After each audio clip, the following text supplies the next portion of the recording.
Assalamualaikum warahmatullahi wabarakatuh. Selamat pagi. Hari ini Ibu akan melanjutkan kuliah kimia pangan dengan materi vitamin. Oke, kita mulai saja.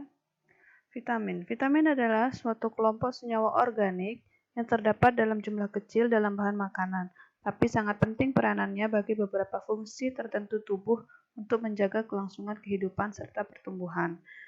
Vitamin ini termasuk dalam kelompok gizi mikro ya, karena dia dibutuhkan dalam jumlah yang kecil, tetapi ketika kita kekurangan vitamin, itu akan berdampak besar bagi tubuh kita. Fungsi vitamin secara garis besar itu adalah sebagai koenzim atau prekursor koenzim seperti niacin, tiamin, riboflavin, biotin, asam pantotenat, vitamin B6, vitamin B12, dan folat. Yang termasuk dalam fungsi koenzim atau prekursor koenzim ini adalah sebagian besar itu adalah vitamin B, ya, mulai dari B1 sampai B12. Kemudian fungsi yang kedua adalah komponen sistem pertahanan antioksidan tubuh. Sebagai antioksidan seperti asam askorbat, vitamin C, karotenoid tertentu, vitamin A, dan vitamin E. Kemudian ada juga faktor yang berperan pada pengaturan genetika seperti vitamin A, D, dan beberapa yang lainnya. Pengaturan genetika itu maksudnya adalah berperan dalam pembentukan gen. Kemudian fungsi yang keempat itu adalah mempunyai fungsi spesifik seperti vitamin A untuk penglihatan, askorbat atau vitamin C itu untuk reaksi hidroksilasi, dan vitamin K untuk reaksi karboksilasi. Nah, vitamin itu dibagi menjadi dua kelompok besar. Itu vitamin yang larut dalam lemak dan vitamin yang larut dalam air. Yang termasuk dalam vitamin larut lemak adalah vitamin A, D, E, dan K. Kemudian vitamin yang larut dalam air itu adalah vitamin C dan B. Sekarang kita akan membahas satu persatu. Yang pertama itu adalah vitamin yang larut dalam lemak. Vitamin yang larut dalam lemak, pertama itu adalah ada vitamin A. Vitamin A bisa juga disebut sebagai vitamin A alkohol, retinol, vitamin A aldehida, retinal, vitamin A asam, asam retinoat, dan vitamin A ester, atau ester retinil. Ini adalah struktur kimia dari karotenoid atau vitamin A. Ada retinal, retinol, retinoic acid, retinil palmitat, retinil asetat. Sifat dari vitamin A ini sendiri adalah stabil terhadap panas, asam, dan alkali, tetapi sangat mudah teroksidasi oleh udara dan akan rusak bila dipanaskan pada suhu tinggi bersama udara, sinar, dan lemak yang sudah tengik. Nah, dari sifat ini kalian bisa mengira-ngira proses pengolahan itu sesuai atau tidak untuk vitamin A. Apakah vitamin A-nya akan terdegradasi atau vitamin A-nya akan tetap ada di bahan seperti ini. Stabil terhadap panas, berarti dia bisa dipanaskan. Kemudian bersifat asam dan alkali tetapi sangat mudah teroksidasi oleh udara dan akan rusak bila dipanaskan pada suhu tinggi bersama udara, sinar, dan lemak yang sudah tinggi. Berarti dia walaupun dia stabil terhadap panas, tetapi dia akan mudah teroksidasi oleh udara dan dia akan rusak ketika dia dipanaskan. Ketika kita panaskan atau misalnya ada sesuatu bahan kita masak, kemudian dia di sana ada udara, ada sinar, kemudian ada lemak yang sudah tengik, dia akan rusak ketika dipanaskan. Misalnya dengan ketika kita masak bahan yang kayak vitamin A seperti wortel, dan kita masak dengan panci yang terbuka, kemudian ada sinar dengan suhu yang tinggi, maka di sana vitamin A-nya akan rusak dan itu akan mengurangi jumlah vitamin A yang ada dalam bahan. Kemudian, kelebihan vitamin A dalam tubuh dapat disimpan dalam hati, terutama dalam sel-sel parenkim, yaitu dalam bentuk butir-butir lemak yang berisi campuran rantai-rantai ester retinil, retinil palmitat 50%, dan retinil stearat dan retinil oleat. Itu kalau kita kelebihan vitamin A, dia akan tersimpan di dalam hati kita ya. Tapi dia dalam bentuk butir-butir lemak. Kemudian, terlalu banyak konsumsi vitamin A dapat menyebabkan hypervitaminosis. Ini bisa dilihat pada bayi yang ketika kita kasih dia makan MPASI itu terlalu banyak yang mengandung vitamin A. Misalnya ibunya terlalu sering memberi dia makan yang mengandung wortel. Ini akan terlihat jari-jari jemarinya, kulit-kulit jarinya itu akan berwarna kuning atau orange. Itu karena dia terlalu banyak mengkonsumsi vitamin A. Vitamin itu adalah zat gizi mikro, dibutuhkannya itu sedikit tapi sangat penting. Jadi kelebihan pun jangan, itu akan berakibat tidak baik untuk kesehatan. Nah, jumlah kebutuhan vitamin A yang dianjurkan itu sekitar 1.200 sampai 2.400 IU bagi bayi dan anak-anak di bawah 10 tahun dan 3.500 sampai 4.000 IU untuk orang dewasa. Kekurangan vitamin A akan menyebabkan mata mengalami keratinisasi. Keadaan tersebut bila berlanjut akan menyebabkan penyakit xerophthalmia.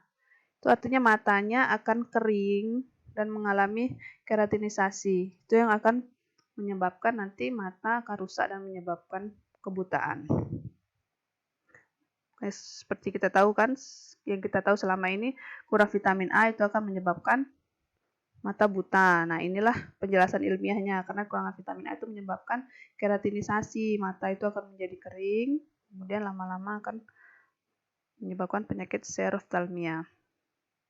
Sumber dari vitamin A ini ada dari makanan hewani seperti susu, keju, kuning telur, hati, dan berbagai ikan yang tinggi kandungan lemaknya, yang merupakan sumber utama retinol. Yang kita tahu selama ini kan vitamin A itu banyak di wortel, pokoknya sayur-sayuran yang berwarna cerah, warna orange. Tapi sebenarnya di makanan hewani pun itu mengandung vitamin A. Kemudian vitamin A juga ada di beberapa sayuran dan buah-buahan, seperti terutama wortel ya, seperti yang kita ketahui. Kemudian yang kedua, vitamin A yang larut lemak yang kedua adalah vitamin D. Vitamin D itu merupakan senyawa mirip sterol yang larut dalam air. Vitamin D terdiri dari kolekalsiferol. Vitamin D itu dapat disintesis tubuh. Kebutuhan asupan vitamin D dari makanan bergantung pada derajat ekspos terhadap cahaya. Nah, di sini makanya kenapa kita butuh berjemur ketika pagi hari. Bukan sinar matahari itu yang mengandung vitamin D, tapi vitamin D itu dapat disintesis tubuh atau kita bisa makan sesuatu yang mengandung vitamin D. Tapi untuk mengaktifkan provitamin D menjadi vitamin D yang bisa dimanfaatkan oleh tubuh itu perlu sinar atau cahaya sehingga bisa merubah provitamin D menjadi vitamin D, dan itu yang bisa dimanfaatkan oleh tubuh. Makanya kenapa kita perlu berjemur, tapi berjemurnya juga tidak siang hari ya, sekitar pukul 7 sampai pukul 9, karena sekarang kalau sudah di atas pukul 9 matahari itu sudah sangat panas ya. Berbeda kalau dari zaman dahulu. Kemudian vitamin D berperan dalam absorpsi dan metabolisme kalsium. Ini ya, hubungannya dengan kalsium. Absorpsi itu artinya penyerapan dan metabolisme kalsium. Ini kenapa dihubungkan vitamin D sama tulang. Biasanya kalau kurang vitamin D itu nanti tulangnya gimana itu. Karena dia berperan dalam penyerapan dan metabolisme kalsium dalam tubuh. Nah, ini adalah struktur kimia vitamin D ya. Ada kolekalsiferol dan ergokalsiferol. Nah, kekurangan vitamin D dapat mengakibatkan gangguan penyerapan kalsium dan fosfor pada saluran pencernaan dan gangguan mineralisasi struktur tulang dan gigi. Ini ya, kurangan vitamin D. Itu akan mengakibatkan gangguan penyerapan kalsium dan fosfor pada saluran pencernaan sehingga pembentukan tulangnya dan gigi itu juga akan terganggu. Sehingga akan menyebabkan rickettsia atau tulang kaki itu akan berbentuk O atau X. Ya. Kemudian ada tetania ditandai dengan bengkoknya pergelangan tangan dan sendi. Kemudian ada osteomalacia atau dikenal juga sebagai rickettsia orang dewasa. Itu juga kakinya berbentuk O atau X untuk orang dewasa. Ini yang kekurangan vitamin D itu akan menyebabkan ketidaknormalan dari pertumbuhan tulang dan gigi karena dia fungsinya memang sebagai membantu penyerapan kalsium dan fosfor pada saluran pencernaan. Sifat dari vitamin D ini sendiri, vitamin D itu peka terhadap oksigen dan cahaya. Degradasi karena cahaya, degradasi fotokimia dapat terjadi sekalipun pada suhu rendah. Vitamin D itu rentan terhadap oksidasi karena dia peka sekali terhadap oksigen dan cahaya. Kemudian pengemasan yang baik dapat meminimumkan kontak dengan cahaya.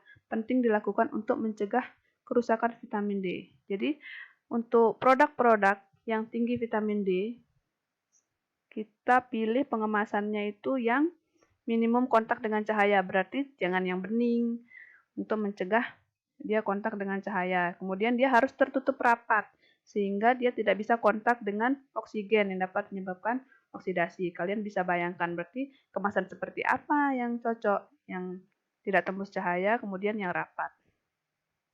Kemudian jumlah konsumsi vitamin D yang disarankan adalah 400 IU atau sekitar 10 mg per hari untuk bayi dan anak-anak. Kemudian vitamin selanjutnya yang larut dalam lemak itu ada vitamin E. Vitamin E merupakan istilah umum untuk tokoferol dan tokoferinol. Ini adalah struktur dari tokoferol dan tokoferinol. Kalian bisa lihat ya.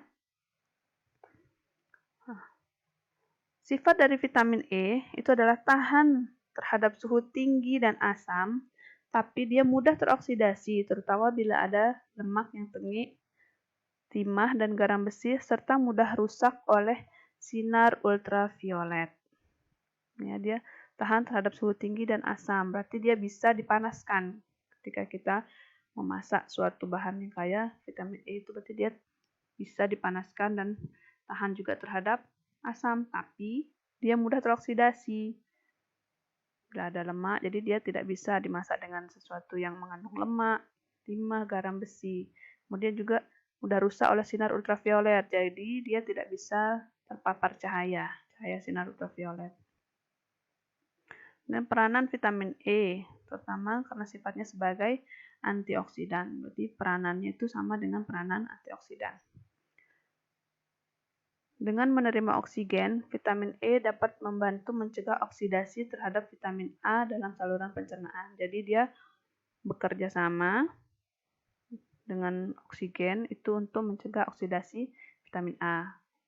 Ini sifat antioksidan. Kenapa dia dibilang antioksidan? Karena dia bisa mencegah oksidasi. Kemudian jumlah kebutuhan vitamin E setiap hari adalah 4-5 SI untuk bayi di bawah 1 tahun dan 12 SI untuk wanita dan 15 SI untuk pria dewasa.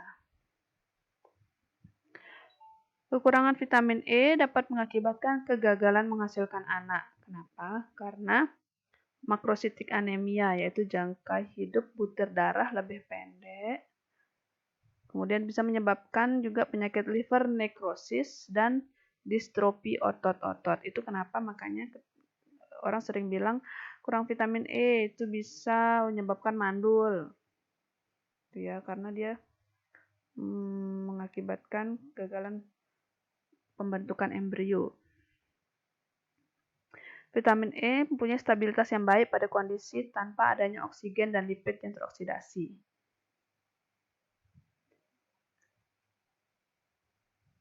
Perlakuan anaerobik pada pengolahan pangan seperti pengalengan itu akan sangat sedikit mempengaruhi vitamin E. Kemudian kecepatan degradasi vitamin E meningkat akibat keberadaan oksigen dan radikal bebas.